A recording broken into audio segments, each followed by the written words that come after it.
Welcome to the Stoner Book Club, where we smoke a little bit of this and read about a little bit of that. So sit back, smoke up a J, and read your latest play. Because at the Stoner Book Club, we got you. Welcome back to Stoner Book Club. Hey. Hello. No, today we will be reviewing the play Schoolgirls, or the African Mean Girls play by Jocelyn Bioh. Just a little bit about this play. It's a story about a young woman in Ghana who wants to join the country's pageant, but has to deal with the realities of colorism before she can enter. We chose this play because it actually was recently done at the Goodman Theater. They unfortunately had to close down due to COVID-19 in the middle, like the very start of their run, which hurt my feelings so much because I was like, I wanted to see it. Had so many ladies that I love who are in this production, and I'm just so proud of all of them, honestly.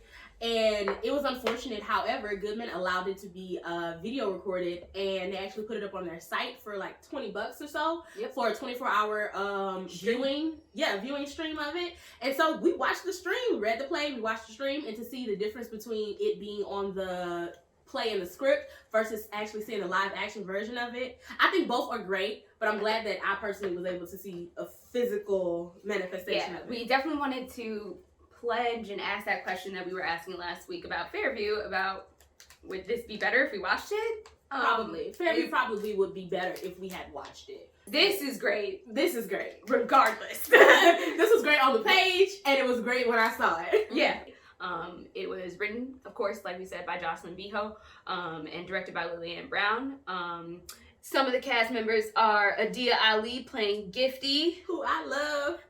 Catherine Lee Bournet playing Amma, Kyrie Corder playing Erica, Ashley Crow playing Nana, Clara Dawn playing the main character, Paulina, and then finally Tiffany Renee Johnson as Mercy. We also have Tania Richard and Lenise Antoinette Shelby playing the headmistress, and Eloise, the recruiter for the pageant. Let's also mention, because I feel like they don't ever get any attention, who was understudying in this show. So the understudies were Rory Fury King, to Kyrie Corder, who played Erica, and then there was Maya Vince Prentice, awesome lady, love her, and then we had Adana Reed and Sharira Rivers. It should also be noted that Brianna Arzell and Nico Cordes provided voiceovers for a broadcast that takes place during the play. It's about 80 minutes with no intermission, so you know, that popular thing going on around right now. And one of the other amazing aspects about this that the Goodman did with this particular production is that most of their production staff was Black. They were really impressive. They did their due diligence. And they happened to put it in the big theater, which we will talk about later, because there are just a few other reasons why we picked this play. It received the Schoolgirls play, or Schoolgirls or African Mean Girls play. Mm-hmm. It received the same amount of hype, if not even more hype than Fairview. However, it did not receive a Pulitzer. Pulitzer? I want to call it Pulitzer. I'm from Louisiana, y'all. Oh, Pulitzer. You allied that together. Pulitzer Prize. It did not. It did not win the. What is it? Pulitzer. So we have Miss Jocelyn Bioh. Hopefully we are saying your last name right. If not, we will look it up. I don't know. But sis has her accolades, okay? Let's talk about it. We love to see it. We love to see it. Educated, highly educated. She is a Ghanaian American writer / performer from New York City. She has her BA in English and Theater from Ohio State University. The Ohio State University. OHIO. Thank you very much. And an MFA in playwriting from Columbia University. Most recently staffed on season 2 of Spike Lee's She's Gotta Have It, and an episode of Russian Doll, which is on Netflix. Both are on Netflix, and you can catch some more of her writing. this is definitely somebody we want to see in our canon and want to see continue on. Main reason that I'm excited that we're doing this play is because it's 8 black women on a stage. And how often do you get that? Yes. That is I'll another wait. vital reason. How often? How many other plays do you know that have 8 black women on it? And don't talk about the show from Looking Glass. That aren't about men and about sex. And you can't mention Plantation from Looking Glass because Tiffany was in both. Let's start with the name though, because the name pays reference to another, actually a movie. Yeah. That is called Mean Girls. Yeah. We can talk about that and then we'll go ahead and do initial thoughts. Yeah, like, isn't that something that's kind of crazy? Like, Schoolgirls or the African Mean Girls play, and like acknowledging that it's a play and not a movie, but like very much pointing out that like even though everybody loves Mean Girls, like there are boys that love Mean Girls. Like I'm not saying that it's just for white girls, but like Mean Girls has a cult following. Who do you see in that film? Are there black people in that film? There are black people in that film. They're called the unfriendly black hotties.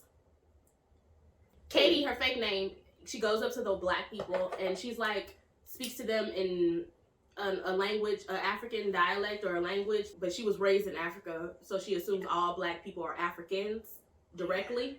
Yeah. I mean, it wasn't like it was problematic. Thank you, Tina Fey. Really appreciate it. Anyhow, we don't actually have black people represented in that film, and then we have this play, which is nothing but us. But it's nothing but like, and I love to see it. I thought I didn't even know it had another name. The Schoolgirls play. Yeah, that's the original. That is the full name. The full name of the play is Schoolgirls or the African Mean Girls play. Mm-hmm. Oh, okay. Because I had only heard it referred to as African Mean Girls play. Yeah, we shortened stuff in America because attention spans. Yeah, I'm wondering why that African is emphasized. And in reading it and watching it, I definitely learned how that is a major part to it. Because you could just make the black Mean Girls, or you could make like, I don't know, Ghanaian Mean Girls, but like African, definitely the whole continent plays like a big part in the play. It's one of the larger themes of this play. It's really important to know that like African and African culture as a whole, just like Western culture as a whole, is a major part of this play. The play is also set at a boarding school in 1986. So while Fairview is a play taking place now, a play that's set in 1986 is still somehow more relevant. And honestly, the only dated reference is the Bobby Brown and New Edition. They're in love with New Edition and Bobby Brown, and I feel them because I myself, who was not back in 1986, who wasn't down for Bobby Brown, right? But if you weren't, you're lying. Yeah, it just reminds me of like when I was like a schoolgirl and I was in love with like B2K. Like I knew all the songs, I knew all the dance moves. I had a favorite one. Yeah, it's changed now. So my initial thoughts after knowing the movie version, I thought it was like, oh, African Mean Girls. I was like, oh, so is it like the same thing, but it's like Africa? And I'm so happy that it was not. I liked that there were elements that paralleled. However, I was so happy about the message. Yeah, the message is like, I mean, like I can't even get my words out because that's how passionate I am about this message, which was colorism. From the beginning, they're like sneaking it past you, like making comments about it, and you're like not realizing, and then all of a sudden, like you're in this conversation about colorism, from colorism within the community and colorism outside of your community. Mm-hmm. Written down and pulled up. Sierra Dawn. Yeah, Sierra Dawn. Sierra, baby, you were quite phenomenal. Quite fabulous. And I know as an artist how hard it is when you're doing projects where it like probably pulls a lot at your mental state, because dealing with, there were scenes in there which we'll get to where my heart cried for her. Yeah. And I just wanted to hug her and let her know that she was important. And oh no, I did not feel that bad for that girl. I felt, yeah, you didn't feel that bad for her, but because I am a dark-skinned woman and I saw elements of her within myself. And I think a lot of dark-skinned women feel, even though they may not express it in the same way that Paulina feels, about what they look like as a child. Like, I feel like a lot of times for dark-skinned women, depending on where you grow up, you have to learn to love who you even are. And even though there are a lot of people who go through this, it doesn't matter what race. A lot of people do have to love who they are, but when you're a Black and then you're also a woman on top of that, yeah, there are a lot of things in life that are already set against you. And then once you become a darker skinned woman, it's like even harder. So you have 3 roadblocks in your way. You're Black, you're a woman, and you're dark. And you know, people have difference of opinion, but I had a soft spot in my heart for her. By the time I was 17, 18, I knew not to treat people like shit. And I learned a little bit of empathy. Trust me, I was like Paulina when I was like 6, 7, 8. Then my mom sat me down and she said, Mariah, you're being a little bitch. You're being a little piece of shit. And you need to stop treating other people like that. Because if people treated you like that, how would you like it? And I'd be like, I would cry. And she would be like, then stop. Maybe the average person has less empathy than maybe I did. I don't want you to go back on what you said. I want you to stand firm in that. The only thing that I want to add about the difference between you finding out that you were being a bad person was that you had a mother to guide you and tell you so. Her mother bought her whitening cream. That's true. Her mother was a bully too. Paulina's family, she didn't have guidance, which makes it even worse when you are a bully and a mean girl, because you don't fully realize that what you're doing is wrong. You felt like it's been working for you this far. You've gotten what you wanted this far from acting this way, and no one's checked you. Even though they're headmistress, she does check them to an extent.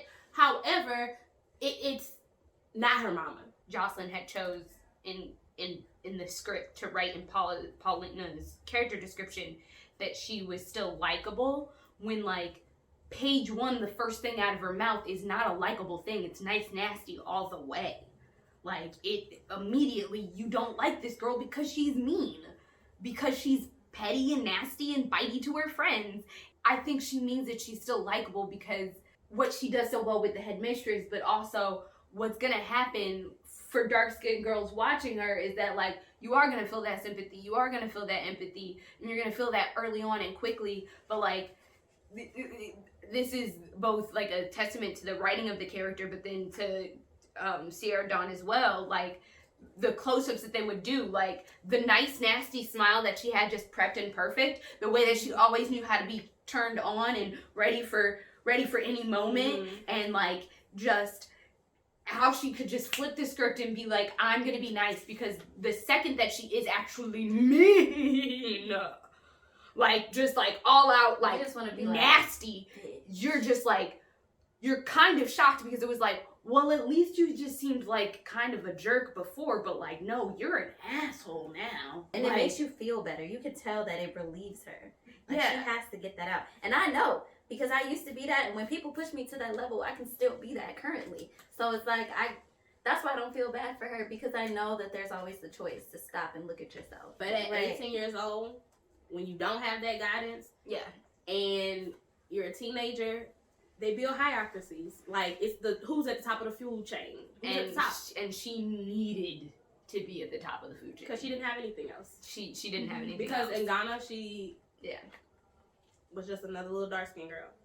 My initial thoughts, like, first off, like, I was immediately engaged when a play starts in medias res, like in the moment, perfect, ready, happening, just like go. It's always great, and I was just immediately caught and ready to see what would happen next for these girls and what was going on. The dialogue just is so telling, and so great and so rapid. Like, it's just really, really fire, and that's just another thing that I want to compliment Jocelyn on, because she does what you really hope to see a writer do. She's got this quick, fast-paced dialogue, and then very short, non-leading stage directions. Just plops you down and lets you know where you're at and what basic things you need to know, and then the rest you get to imagine and play with and build with your production. And like, that's what they actually did with this production at the Goodman. I wrote down specifically that there is conflict at page 10. That is what you pray for, because like, that's as long as a literary manager will read your script. It's 10 pages. So if you don't have conflict by 10 pages, then your script's done. In the span of 10 pages, her friends have talked behind her back, she has talked shade to her friends, and a brand new girl has showed up, and we know that like maybe her boyfriend's fake, and maybe there's a pageant that she really wants to join. All of that happens in 10 pages. That's like 5 different possible outcomes of what this play could be about. The imagery of this play was really good as well. She creates a lot of good imagery, and then Lillian just double downs on that, makes it really good. Strong actors. Very strong actors. They're just secrets and like fun things that you want to discover, and then we find them out, and it's really great. I do want to say, first off, reading the play and then watching the stage production, it was a lot better to watch, because when I was reading the play, I was like, I like this play, it's a good play, but I wish there was more action. I wish they would get up and just fight each other. I wish they would wrestle around on the ground or something.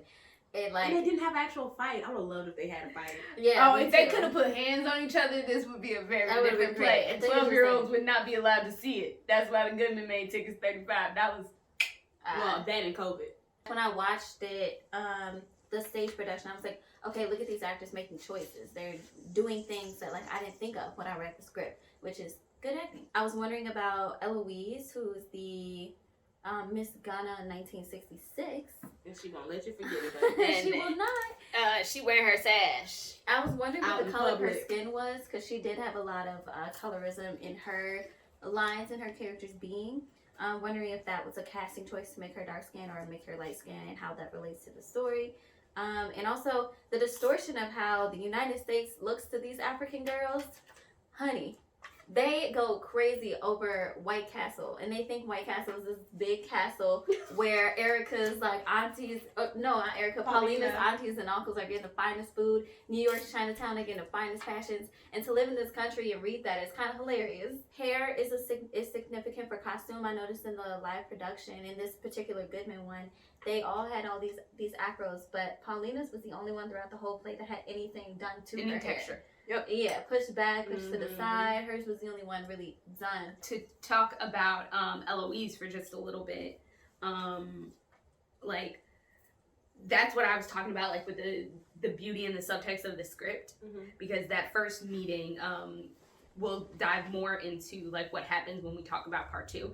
But like in that meeting, like we are told who is light skin and dark skin, so it's not a casting. It's not just like it is a casting choice, but like it's given to you like what she was, of like what they should look like. It's given to you for what everyone should look like based off who's saying it to whom and what they're talking about. Yeah, the subtext of it. Because of what they think about the other color. Yeah. So like it changes it. Basically, like even though their queen bee is Paulina and Paulina's a dark skinned girl. Paulina had more hair than everybody too. Her hair was textured. Her hair was textured. Paulina had more than everybody. Paulina had this American connection that allowed her to be above everybody. And like, even though they were in Ghana, they were looking to America as the approval. Right out the gate. Yeah. Them girls were, I love them. I just love seeing little black girls on stage do their thing. I just love seeing black women on stage. So I was here for it, and I thought they were all beautiful, all with their little afros and everything. I was just like, their come little on. like uniforms, like, and it was all different shades of melanin, and I was like, And Jocelyn did a good job of letting us know their childish spirit from out the gate. We knew, especially with Mercy and Gifty. They were. Mercy and Gifty were like, one moved, the other one moved. That was another like interesting character description that was written, because like, or maybe I think that there's just a typo in the script, but it basically called somebody frickin' frack. No, I think that was definitely on purpose. Frickin' frack is the same. Well, no. But I think that was no, it was definitely there, but it was for Amma and Paulina, who like at the top of the play are not actually frickin' frack. Like they don't interact. I honestly forgot about Amma when we went to take our break. I literally said, why is that girl there? Yeah, I was like, why is she there? Like, she didn't said anything at all. And I'm like, it's she's intentional. Like, friend. It's intentional. That she says freaking frack about. Then in that case, like, it really is like freaking frack. Like, they are like glued. I want to say Gifty has all the good lines, but Gifty has a lot of the punch. She has the punch lines. Like, what's the Mercy? Yeah, Mercy sets up the joke. Gifty delivers the joke, and that's why it seems like Gifty has the fun lines. Yeah, and that's what she was saying. I was like, but Mercy is like always speaking whenever Gifty is about to speak. Or but like Gifty has the punch line, and that's why I was like, what's going on? And then I realized. And then also with Amma, I realized that, oh, she's not talking intentionally. Because at first I was like, Did she really write a whole character that's just not being used at all? I was like, this is odd. Not much happens except for the setting up of the what possibly could happen. Exactly, like I said, like you get 10 pages, like after those 10 pages of like what I said before with the setup, like you get maybe like 3 or 4 more pages of just like wrapping that up, and then the bell, like the school bell ringing. But that's also when you get the really, really bitchy moment from Paulina, and you're like, am I scared of this girl? Do I like this girl? Who is she? Is she a monster? Like, what's going on? She was very abrasive at the top. Yeah. She gives all of the backhanded compliments. She picks on Nana because Nana's supposed to be the bigger girl. She eats a lot, so Paulina is constantly on her about her body image. And honestly, looking at these girls, it's a psychology class because you're getting to see how group mentality works. Exactly. They all gang up on one person. Once the person who decided that they're the leader says something, then they'll all gang up on one person and agree with them. And then as soon as she left, they just flipped. Like, we're sorry, we just don't want her to do it. They didn't want her to pick on them, so they decided to instead pick on another person and then wait until the leader left to tell the other person they felt bad. That was something that I wrote down as I was reading. I was like, they don't love her, like they fear her, like that is an immediate switch. Like, and that is also a mirror to how the colorism works in the show, because it's the same type of thing. Like, oh, we don't really hate you, we're just doing that because this person is here. It's the same way that like Eloise is like, it's not you, Paulina, you're cute, you're beautiful, you're poised, you have the smile. It's just the fact that, look, you ain't lining up, honey. Paulina says she has a boyfriend who's going to be this amazing. Yeah, off top, I knew he wasn't real. Off top, I knew he wasn't real. I thought he was real. No, the second they mentioned Kofi's name, I was like, Kofi. I wrote, bet Kofi isn't real. They made show choir up and didn't let anybody else into it, or Paulina didn't, because I definitely believe that. Oh, that's show also choir true. was not a school-wide event. It was just for them. It was just for her, actually. Kofi being not being real and her making him up is definitely goes hand in hand with, like, well, I didn't mention this before, but it definitely makes me think of having a man with accolades to be a part of your success and your status. Like, you can't just be single. Her being the most popular girl has to have a male partner with her to make her status seem more grand. But also, something that's always Amma has a real boyfriend. And if she doesn't have a boyfriend, then why listen to me about boys when you can listen to Amma? Exactly. So she doesn't want that power. She doesn't want Amma to have that spotlight. Yeah, she wants, like, when Amma talks about, like, and they bring up Amma's boyfriend. So that's when she brings up, look at my eyes, aren't you tired? Because she wanted all of the attention because she received none when she went home. But we don't know that at first, that she received no attention. Yeah, we just because of course these girls are doing everything to make her happy. But they were loved. Yeah. You could tell that they were loved because they didn't have self-image issues. And you could just tell the difference between children that are loved versus children that are not loved. And that was the big difference. I could see those parallels with Gifty and Mercy versus Paulina. You could tell that something was not right at home with Paulina. There's clearly a secret or something that's going on with Paulina. Is it Paulina? Paulina and Amma. Why was I calling her Paulina? Isn't that Paulina? It's Paulina, but there's something going on with Paulina and Paulina. Shit. It's okay, we weren't gonna say nothing. And I thought I was like so on Paulina. Yep. And Amma, like, clearly have, like, another secret going on, which, like, that's what is so ingenious about that first moment of, like, Amma not really saying anything because there's, like, and then that moment of them being pulled aside of, like, I thought you were over that. Like, her trying to exert some power and not really getting it. Like, Amma at that point is the strongest person to stand up to her, and they're clearly in the same year, but, like, they're supposed to be best friends, and, like, they're not really that close right now. The second, like, Erica appears, they, like, all, like, clearly all think that she is a white person. I just thought it was, like, very clever in performance. Like, you could really see how Erica was lying about her upbringing and, like, crafting this story, not wanting people to know, hey, my mom's dead and my dad doesn't want anything to do with me. Like, but he took her in, didn't he? No, he shipped her off to boarding school. That's what Aburi is. I'm sorry. Because they're the dormitories, and I don't know why I was a little confused, because I must have just didn't hear it correctly. Because I thought that he also lived where they live, like in the same area. They do. He He does. just put her in It's boarding his- school. Yeah, he just put her in Gotcha. boarding school so that she doesn't interact with his house or his family or his kids or his company or anything. She's just one thing I can say. She's in Albury until she graduates, and when she graduates, she's 18 and not his problem anymore. One thing I can say is at least he did put her in boarding school. At least he dealt with her somewhat. It was awful way. Like, he's a horrible parent. But still, However, he could have, when her mother passed away, he could have done nothing. He could have done nothing, and she could have been in America in an orphanage. And right away, also, we get into colorism with her because the girls say, "Ooh, which bleaching cream are you using?" Yeah. And then we're like, "Oh, it's that play." We're like, and then, but it's very honest. Bleaching creams are a huge thing, and not just in Africa. Also, we have a huge issue with bleaching creams in America. Most recently, I would even say there's an actress. Her name is Megan Good. People who I love, and people wanted to say, "Well, you go and you bleach your skin." And it wasn't necessarily that. She went to a dermatologist who gave her a cream that was not what she should have been using, and it actually peeled off her melanin. Paulina sees Erica as an enemy.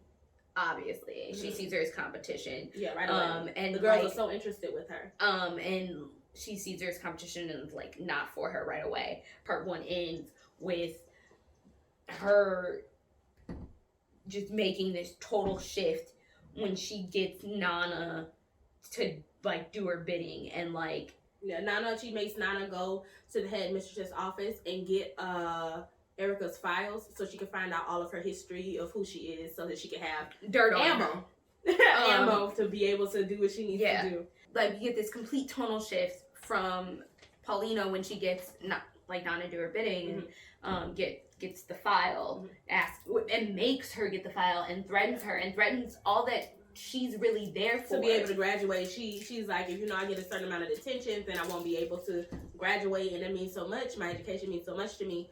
Yeah, and Paulina doesn't care, and it later is a mirrored image when we hear from and when she does lie about the recruiter lady, because she says how she does not care about other people. The line is like, we can't have that in our group. And her dismissive, and she's like, come back to me when you lose 10 to 20 pounds. And that she, it's just 5 minutes ago this person was your friend and now she's a that. It's so cutting and cruel. And kids are cruel. It's very honest. Yeah, kids do that. I don't think that it's not honest at all. It just it's just something that really it's sad. But that's me as an adult. Yeah. And of course, if I'm the child who's being picked on, I find it sad. But a lot of people, the one who's doing the picking on, doesn't give a shit. Part 2. Yeah, part 2. We get to see the adult ladies get into it. We meet the recruiter Eloise. Yeah, Miss Eloise with her. Yeah, we get to see with her 1966 Miss Donna. It's very clear that there is a history between them. And it's piping mad. Did they both go to Aubrey when they were little? Yeah, they both went to that school together. They went there together, and then she was like, "Oh, you still?" That's when the headmistress comes into play. The headmistress and the recruiter for the Miss Ghana pageant meet each other again because recruiter for Miss Ghana pageant, she came to recruit girls at that school to try to groom them to be able to compete to be Miss Ghana, which will lead to the national competition.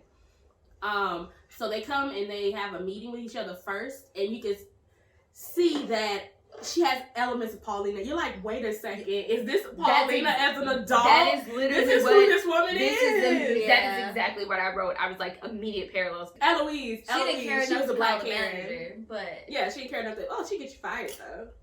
She had connects, and she held that Miss Ghana in 1966 very close to her because that's all she had. You could tell that all she had to offer the world was that she was Miss Ghana in 1966, which is also sad and speaks to a lot of things as far as colorism goes when it comes to when they were in Ghana.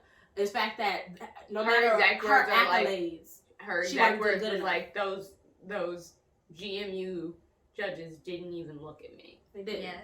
And they didn't. You don't care about, we're not commercially beautiful, so why even take the time? And we also get to experience the colorism from the other angles when Eloise lets the headmistress know that you're light-skinned. Well, she doesn't say this verbatim, but she's telling her, you're a light-skinned woman and all you could become was a headmistress of a school. You didn't use your light-skinned privilege to become something better than that.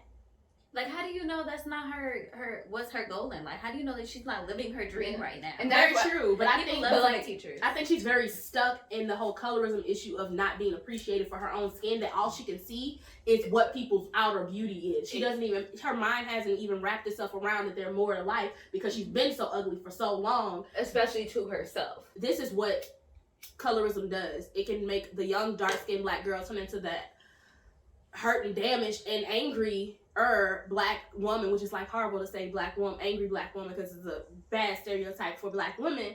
But it can turn her into someone who's so bitter and so torn by the fact that society has made her this. Society has always told her that she was not good enough from childhood because she was too dark, because her features were too black.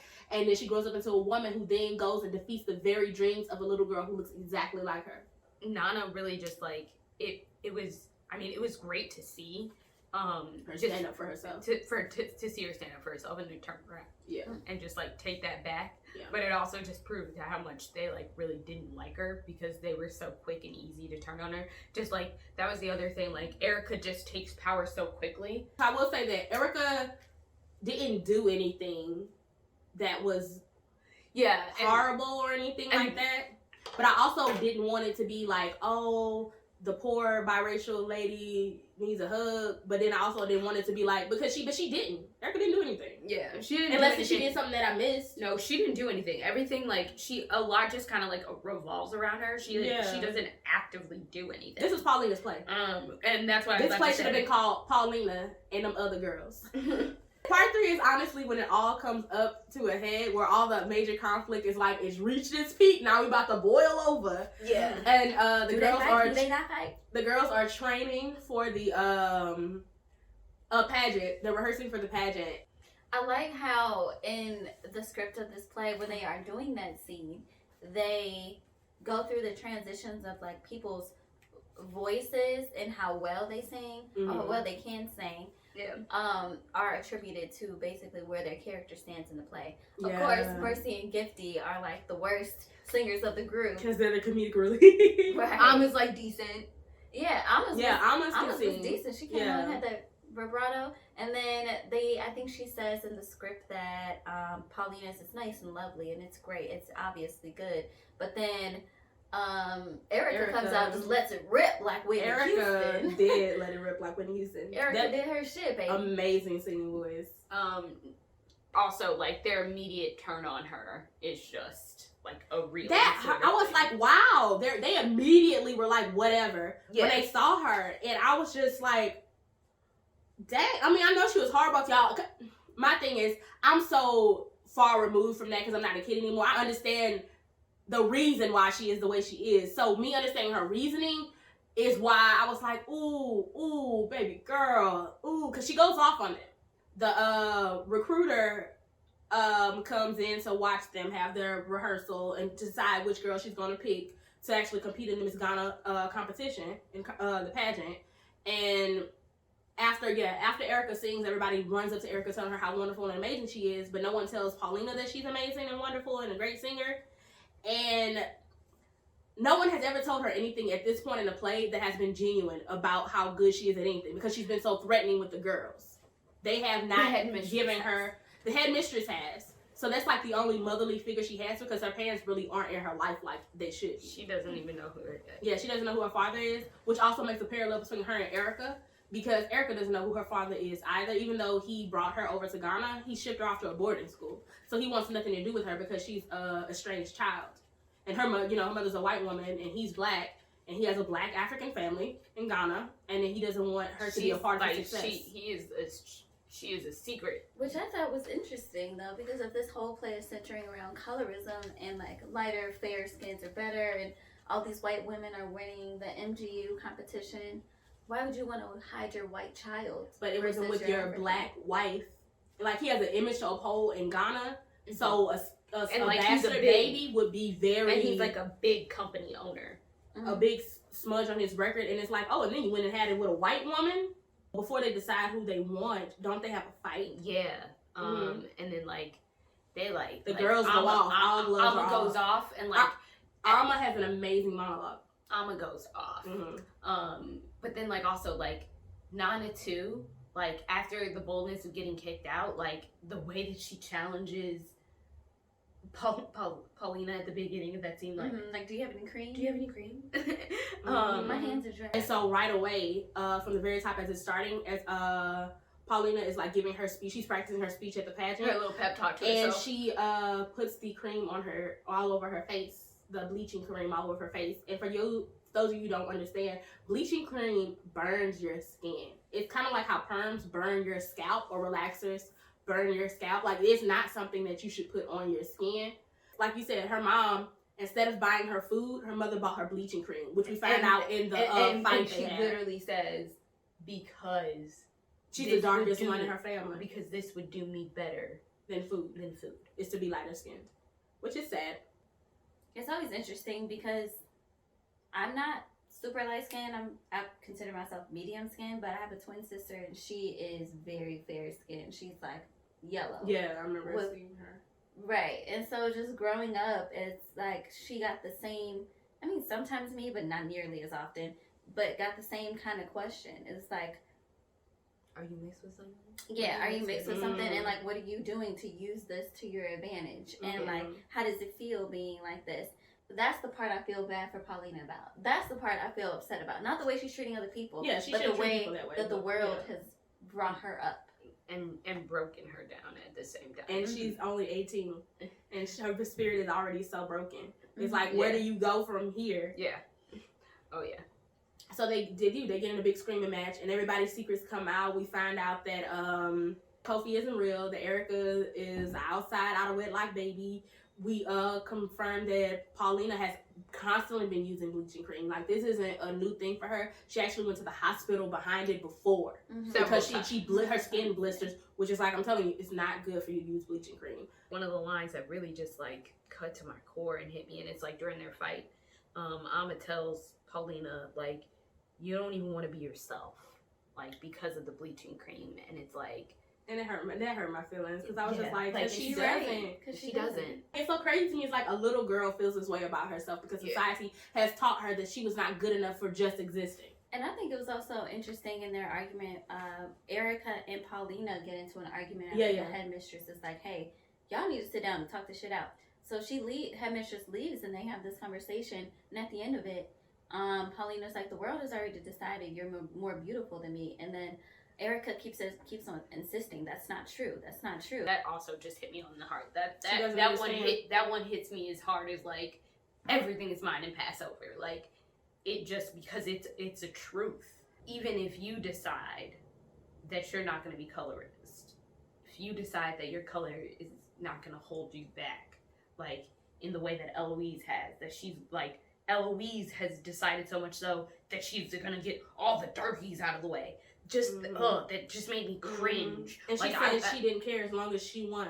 And I just wanted to didn't care about other people. I just wanted to smack her down for that. But the world had already molded her into who she became. Yeah. Everything she was spewing out is what the world says. And it's not everyone. It's not all. But it's such a mass number that it overshadows those that don't feel the same way. It is the people that make the rules, and Erica denying that is not going to help anyone at all. But I feel that because they are kids, Erica doesn't know any better. Especially since Erica has been living in America with a biracial lifestyle.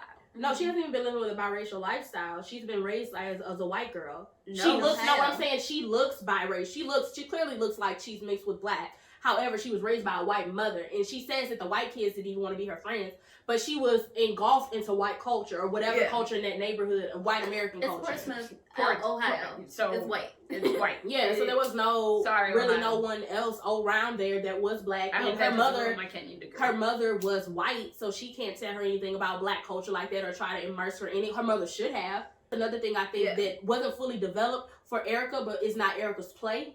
So that's why it wasn't fully developed. Really how she felt being a biracial girl who then had to go to a country where there are people who look like her, but they ain't in abundance. Most of them are darker.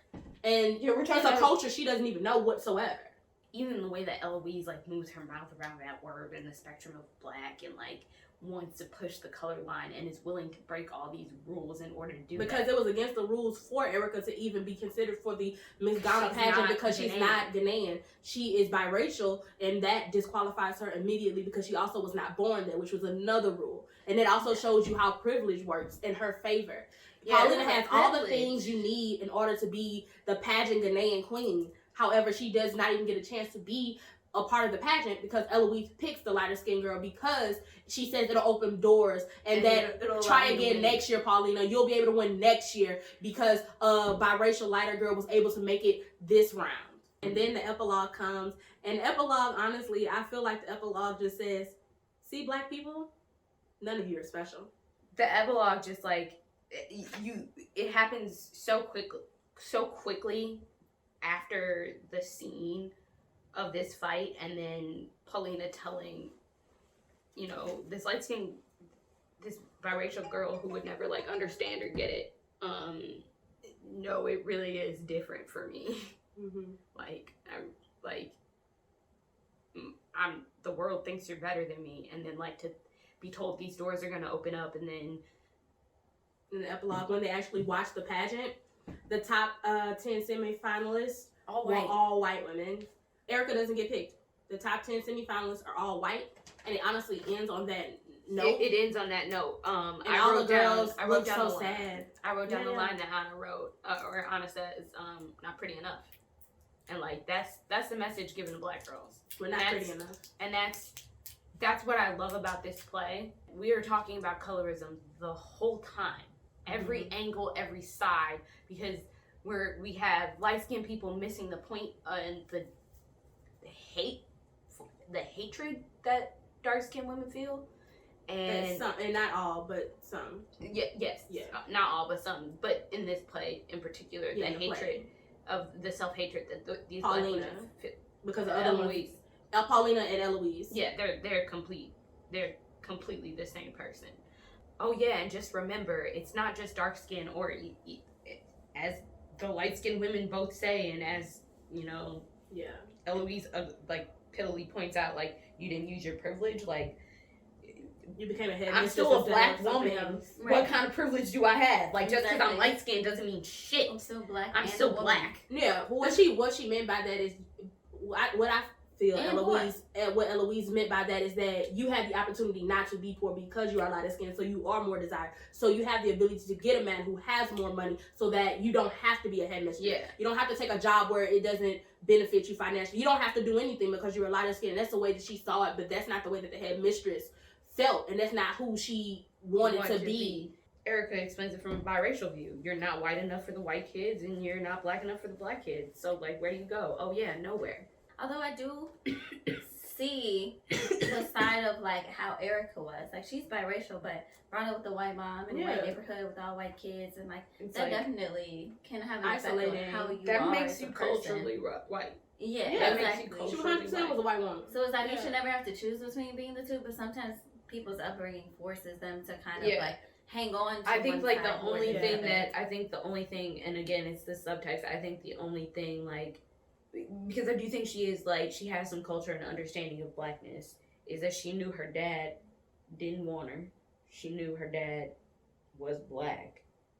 She knew what we liked. She liked Bobby Brown. Yeah. Like, But I who mean, didn't like Bobby I was Brown? just supposed to say every girl. Everybody liked Bobby Brown in New Edition. It ain't matter what the color the girl was. She was, Right. they But was like, all of Bobby Brown. But like, she fit in with the girl so well. It was just like, I am kind of like, given the They opportunity. were similar. And like, that was the thing, given the opportunity to be around brown people, I can make friends with them. Yeah.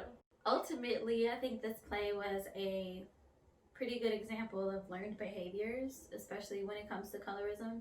And I think the conversation is important to have with young girls. So if you are a parent watching this review or hearing about African Mean Girls, I think if you have any young women in your life that you want to have this conversation with, definitely take them to go see this play. The actors were great.